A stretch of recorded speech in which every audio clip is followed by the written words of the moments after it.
You ask Tiger to solve. This deals with linear equations with one unknown. The final result is x equals 40. Let's solve it step by step. Simplify the expression. Combine like terms. Group all constants on the right side of the equation. Add 5 to both sides. Simplify the arithmetic.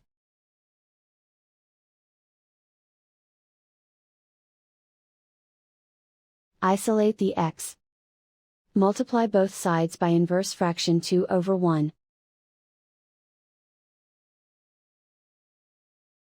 Group like terms.